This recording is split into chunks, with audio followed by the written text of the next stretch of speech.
the World Cyclocross Championships in Tabor. Welcome to the GCN show. Welcome to the GCN show. Coming up this week, the 6 physiological markers that indicate how long you will live and how cycling fits in. We've also got a race across 5 islands, more doom and gloom for the cycling industry, a UCI World Championships on the ski slopes, and a new event dubbed the Olympics on steroids.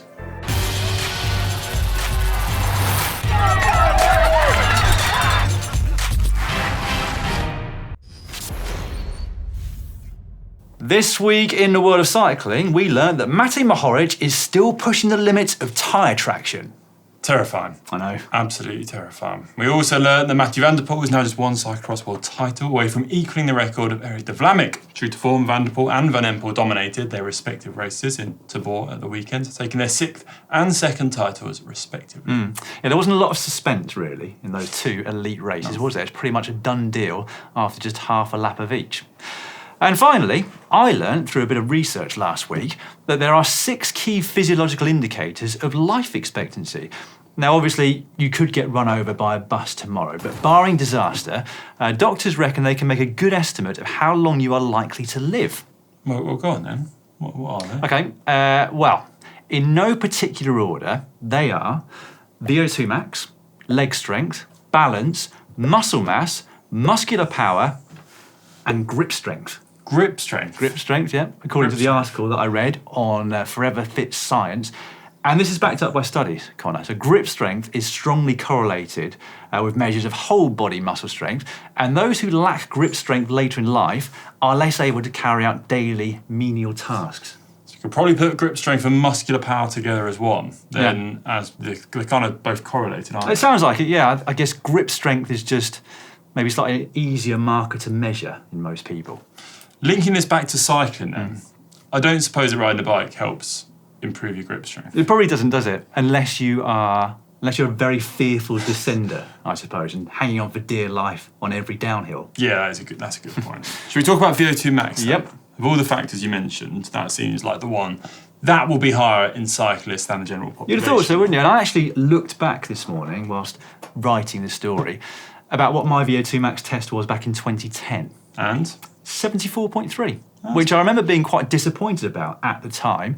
But in hindsight, that sounds like a decent number. How much it's dropped in the last 14 years, though, is a different matter altogether. Maybe I should get it tested. You should. At some point. I've never done one, so I've got no idea. You've never done one? Never done Well, maybe one. you should get yours tested as well. We can see who's going to live longer out of the 2 of us.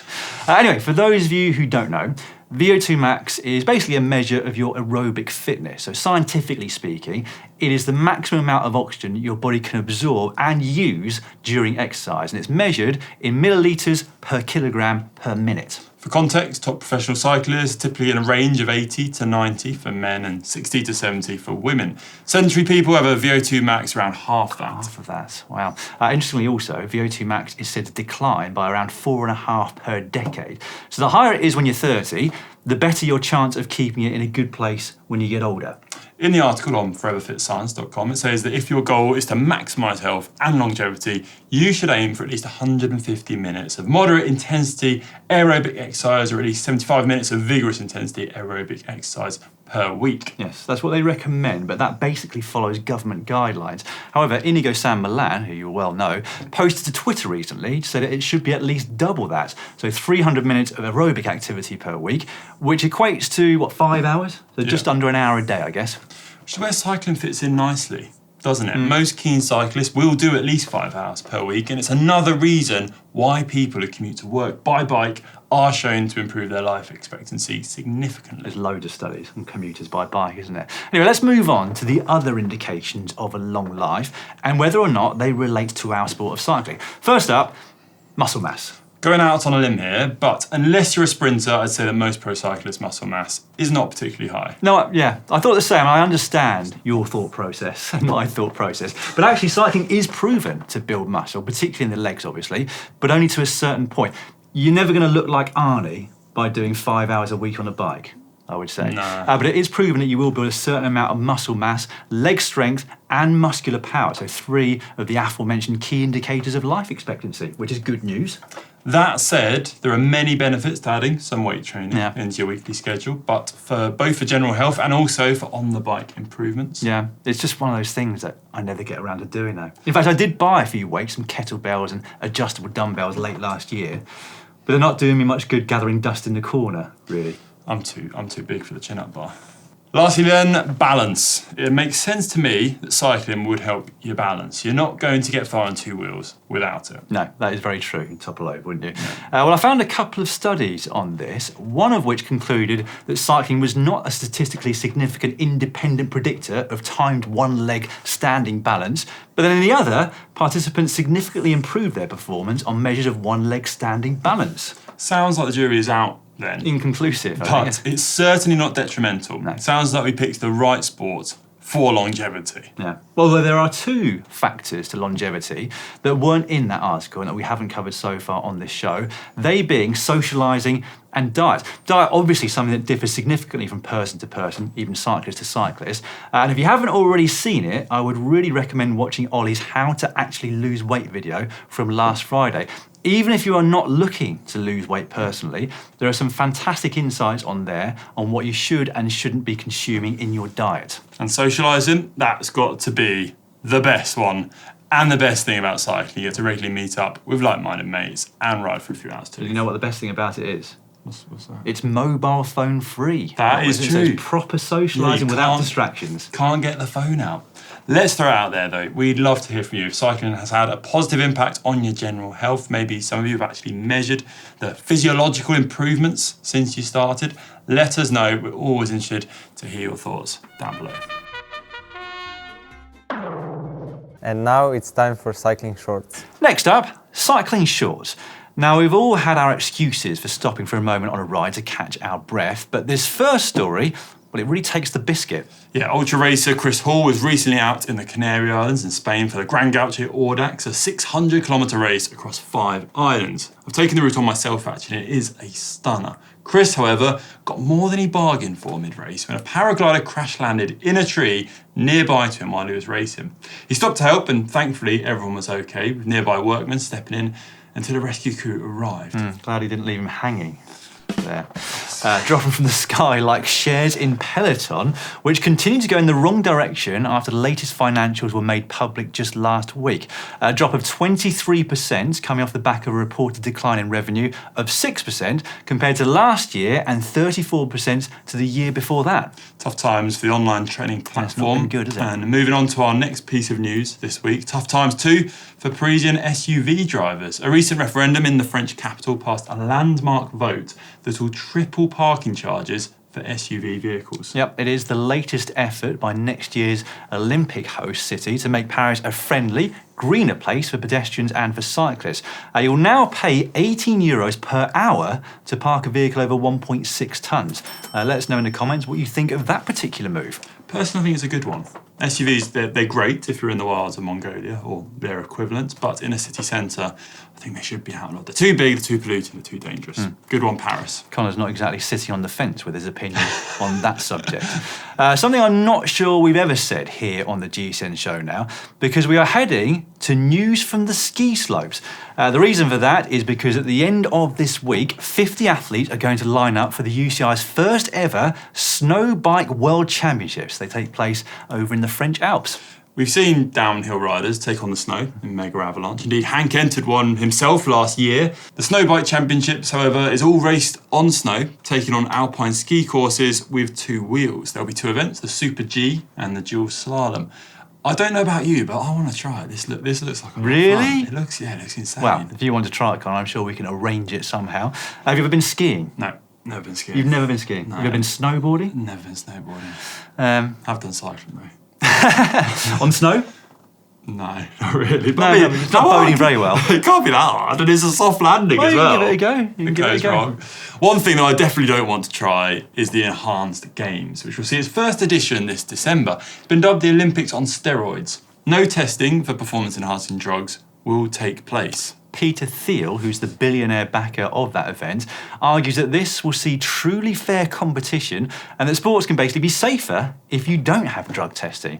They also claim that 44% of athletes use performance-enhancing drugs, so it's now time to safely celebrate science. Everyone who takes part will have to undergo a full system medical, pre-competition screening protocol in order to safeguard their own health. And anyone that doesn't test positive will be banned from competition. No, just make that last bit up. I think it's mad though, Dan. I think it's mad. Why would you ever think this is a good idea? There is nothing healthy or safe, short or long term, about pushing your body further than its natural limits by taking drugs. Sport should be a force for good that inspires, and this isn't it. It's not a new concept though, is it? I believe I'm right in saying that there already exists in bodybuilding a steroids one and a clean one. And I think more people watch the one where people aren't, well, they're not cheating, are they? Because it's allowed. But what's the point? It's all fake. No, I'm just playing devil's advocate. Yeah. I think it sort of depends on the sport, doesn't it? It does. For like proper athletic performance, running, you want to try, hopefully believe that the athletes you're watching are clean. Obviously, history has told us that they're not always clean, far from it, in fact, on certain occasions. But it'll be interesting to see how it goes and what the viewing figures are like. It'll be interesting to see how it goes. That'll be the test of time, won't it? Bizarre concept. Last up, Conor revealed their latest C68 gravel bike last week. Space 42mm tyres and looks that could kill. Thing of beauty, if I must say, and Si took a closer look at it for us on the channel last week. This is a bike that will sit alongside Conar's race-orientated bike, the G3X, which Conor say is designed for riders who enjoy the process more than the goal. And if you want to know more, check the first look video out, which is up on the channel now. Just before we finish cycling shorts, actually, a reminder that we have got a giveaway going on at the moment, courtesy of our new partners, Precision Fuel and Hydration. We have got 3 $250 gift cards to give away, each of which comes with a personal consultation. To enter, follow the link in the description below and answer the question: which GCN presenter has the saltiest sweat? Any idea on the answer to that, Conor? I have no idea. No idea. You'll have to watch the video to find out. Hack/bodge of the week now. Don't forget, you need to go to upload.globalcyclingnetwork.com to submit your bodges or your hacks. Also, as this is now available on all of your favourite podcast platforms, we shall be as descriptive as possible for the photos. This first one comes in from Marek in Krakow. Spotted this beauty of an in-house engineering in my company's bike parking. Perfect for winter though. And what we are basically looking at is a fairly standard looking mountain bike, complete with the biggest, yellowest mudguard I have ever seen in my life. I mean, there's just not a chance of you or anyone around you being splattered by anything with these things. It's essentially 2 massive bananas made from metal that have been put on both wheels. I mean, it is quite remarkable. I like it. I want to try it. I want to put these on my bike. Well, to be even more descriptive, they are effectively probably about 100mm depth, aren't they? If you sort of think about aero rims, they are much deeper than that. And they are substantial as well. I like this because the thing with mudguards is that some of them aren't great at protecting you, are they? No, that's true. It's like they do half a job, and I kind of think, well, what's the point? I'm still a bit muddy. I might as well have got completely muddy, it would have made no difference. These feel like they would do an incredible job at keeping pretty much everything off you. You could ride for a monsoon in those. You'd be dry as a bone. It's total overkill, but the only thing I'm going to add, I think this is going to add quite a lot of weight. They look hefty, don't they? Pretty heavy. So hopefully there's no hills nearby. Yes. But good job nonetheless. I'm going for a hack. I'm going hack with that as well. In fact, I would quite like to ride that on wet roads just to see what it's like. Me too. Maybe. I think it's one for GCN Tech. I think we should try and make some of these. Next up, Matthew from Wellington, New Zealand. This is my indoor training setup. Usually I'm road riding, but with a few mountain bike races coming up, I've slammed the original drop bars and stem, put spare stem and mountain bike bars with my mountain bike measurements so I can train like I'm on that bike, and then flipped up the drops so I can still reach and change gears on Zwift.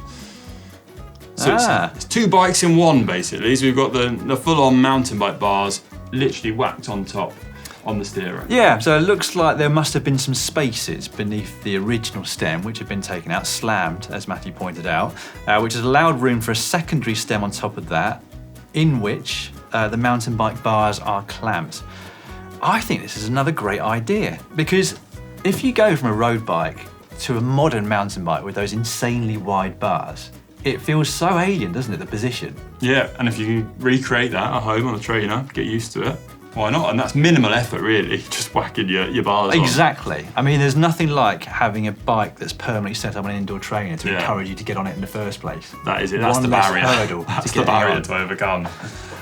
So yeah, fair play, Matthew. Yeah, I'm going hack on that too. Yeah, it's a second hack from me as well. Next up, Anthony. Location, my garage, says Anthony. Had enough of cleaning down my stem after a sweaty Zwift session, so decided to create a sweat-proof guard to protect it. Made from a 6-pint milk bottle. Works like a dream, and it was free. Now, I've got to say, Anthony, this for me is the best hack I've seen on the GCN show. Well, let's describe it for our audio listeners. It's basically a milk carton that's been cut around the stem to prevent any sweat dripping onto the top stem bolt or the head cap, etc. It's reasonably neat. I mean, it's not 3D printed. No. Just hacked out of a milk bottle. You can improve it a bit, but it's a snug fit. It's a nice fit. It's basically used the bottom and they've cut the side to kind of wrap round the end of the stem. I'm trying to pick holes in it, but very difficult. It's a very neat solution. I hate putting my towel there because it always falls off, always gets in the way. Okay, if I'm gonna say one thing that would worry me, it's that my knees might hit the sharp bit of the plastic. Cut my knees, but depends on my position. Really. Well, I don't want to give away the answer to the question for our giveaway, but you are quite the sweater, Conor, aren't you? I'm quite the This sweater. might be a solution for you. Yeah, definitely. Because my soles is so corrosive, they could probably go straight through my top tubes. Well, you're saying hack. I'm going hack, By the yeah, sounds of it. hack of the century. I'm on the fence Oh. with this one. I feel like a bit Why more not? effort could. Well, I guess it does fit rather snugly. It's such an easy solution. He's just got an old I'll milk, go on then. milk bottle. I will go hack. We'll go hack. We've not had a bodge yet. I haven't had a bodge. I mean, the next one could be a bodge. This is Gordon from Ireland. Wait, I got sick of waiting for a GCN Camelback water bottle, so I made my own. That's not a bad effort at the GCN logo, is it? Yeah, I think you could have put a bit more effort into colouring the C there. Yeah, well, it's also the wrong colour. Should be red, really. That's true. But it's a stopgap, isn't it? We are still waiting on the GCN branded Camelback water bottles to arrive. So until then, Gordon, job's a good one. Yeah, but it's still a bodge for me. I just feel like there should be at least one bodge every week. Sorry, Gordon, you've got the bodge. Caption competition now, where we give you guys a photo from the week of cycling and you have to give us a caption to it with the chance of winning a Camelback water bottle, which we'll get over to you in the post. As mentioned before, we are still waiting on the GCN branded ones. This was last week's photo, though, from the podium of the Cadellevans Great Ocean Road Race with Lawrence Pithy. And our winner this week, actually there's an honourable mention before we get on to our winner. So no prize, unfortunately, for Simon Richardson 7808. Pretty sure it's a different. There are a lot of Simon Richardsons in the cycling world, aren't there? There's at least 3 quite well known in this country. Anyway, Simon Richardson wrote, caption contest, Dan, he gave me a wave. Si, I see what you did there. SEA. It's a good one. It's not too bad, yeah. Honourable mention. But the winner is White Surfer, but caption competition. Just smile and wave, boys. Smile and wave. I like that. I think a worthy winner. Yeah, it's a worthy Get winner. in touch with us on Facebook with your address as a message, White Surfer, and we'll get a bottle sent out to you. This week's photo comes from the Étoile de Bessèges, I believe that was. I will get you started. Okay, guys, we just need to hide in the peloton, lie low, not let anybody see us until we attack. I mean, they're not exactly inconspicuous, are they? No. The bright pink kit and those helmets that Ollie Bridgewood said he wouldn't even been seen out riding in. Yeah, I don't know what to say about those helmets. They're just a step too far, aren't they? But let us know what you'd come up with. Can you beat Dan? Get involved in the comments down below. They're funny, those helmets. Comments of the week now, starting off with Shane Mundane. Love the name, Shane Mundane. This was under last week's show. Eating a chocolate pudding while watching the newest GCN show wasn't the best idea I had today. No, this was a story all about fecal transplants, wasn't it? So I can imagine it would have put you off your chocolate pudding. Not the one. Meanwhile, Alessandro Mestikita. think you got it. Do you want me to skip that? 5517. Everything makes sense now. Pogacar, Van der Poel. I mean, there's more puns to be had, I'm sure, from cyclist names. Meanwhile, and under can other sports improve your cycling fitness? Melon Husk wrote, Ollie is an absolute champ with his 2-minute daily workout. Oh, some boy. Right, here, and under, here's how to actually lose weight. Sam Campbell, 850, said, finally someone talking the truth. Life is a balance of many things. Exercise and enjoyment of life are the keys to me. I try and eat healthy most of the time, but I still enjoy a beer or two with friends as well. Cheers. And this was under Ollie's video, detailing some advice how to actually try and lose some weight properly. Yeah, it's done very well, hasn't it, that video? Yeah. Lots of people interested. And Ollie, he's very well read He knows on his a stuff. lot of things science, but particularly on diet. Peter Slater, 7791, put, orthorexic, I learned a new word. Ollie, thanks for this incredibly honest and judgment-free video, perhaps the best GCN video to date. It's fantastic advice. While Seattle Girly put, 1 year ago, I listened to the science of fueling a bike ride. I started eating more and started losing weight. Seemed backward from everything I've read, but it makes sense. I had more energy to ride longer, built more muscle, recovered better, slept better because I wasn't hungry, and rode the next day. Yeah, well worth watching that, as I mentioned before, if you haven't done so already. Yeah, definitely some great advice in there. And under does cross-training work? Rich Crompton, yep. In a study from Crompton and All, beagle walking is the best activity ever. Fact. Well done, Manon. Yeah. Manon Cam did her cross-training exercises, walking her dog. Well, I have as well. It does count though. Anything counts. It's a very, I mentioned last week, it's a very brisk walk. I reckon it's zone 2. You do walk fast. That was the first thing I noticed when I met you. I've raised my walking level further since I last walked with you, Conor. Well, I'm a fast walker too. I like it. So I just can't walk slowly. I find it's harder to walk slowly. I don't know if I mentioned this before, but if I'm ever in an airport or a city where there's no room to manoeuvre around people, I can't believe how slow the average person walks. I'm literally there thinking, is this the normal speed to walk at? It's hard work to slow yourself down, I think. So try it out there. Under the same video, Evan Rogers wrote, yep, time for GCN to take on GTN in a sprint try. Whilst Paul the Cyclist Sturrock wrote, nice to see once again Simon can't find the iron at home. Has he had creased clothing on it again, has he? That's creased clothing again. Always. Cool Nargo C68, the first look video, which we did. A few comments under that. This one from Rbon3880. Sid, way to channel your inner child. I think that's meant to be Cy. That's One Sweet Ride. I think that's meant to be Cy, but I found it quite funny that we'd be calling Cy Sid. I might start using it. P. Babel under the same video, but Mr. Richardson is at least as classy as this bike. Just a pleasure to watch and to listen to. Looks like Cy, despite not being here this week, has managed to get into our script. I'm sure he put that one there. Right, coming up on the channel this week then, starting tomorrow, which is Wednesday, if you're watching or listening to this as this comes out, are you using your gears correctly? Now, anyone watching this who's been cycling for a long time, it's probably not for you. But as you all know from when you first got into cycling, it can be fairly complicated, can't it, to work out which button does which thing. In fact, even when you're switching between Campy, SRAM and Shimano, my gears are different on my indoor trainer to out on the ride. I'm often going the wrong way. Thursday, 5 bike fit changes to stop back pain while cycling, which I'm sure will be relevant to a lot of you out there. And on Friday, the title is I Can't Cycle to Work. You'll have to wait for Friday to find out exactly what that video is all about. On Saturday, we have Average Joe versus the Ron Van Vlaanderen. Killian Kelly has put his hat in the ring. He's taking on the Ron Van Vlaanderen Sportive, the last 170 kilometres of it, I believe. It's 180, I think. 180. Yeah. The hardest part of all the climbs. He's pretty excited about it. It's going to be a challenge for him. I think he's going to do well. Anyway, this is his first video, setting out his stall, how his training's been getting on, and in the lead up to the big day. In all seriousness, that's a tough goal, isn't it? It is a tough goal. It's relentless, that course. Yeah. It might not be mountainous like the Adapted Tour or anything that follows a mountainous stage of a Grand Tour, but it's just non-stop, isn't it? Even when you're not on the climbs, it's left, right, constant accelerations. 180 Ks around Flanders, as I'm sure you remember, is like 250 elsewhere. In the spring weather as well. Honestly, I think this is harder than the Etap. I think it's harder. I hope he's not watching this. We've all told him it's going to be easier.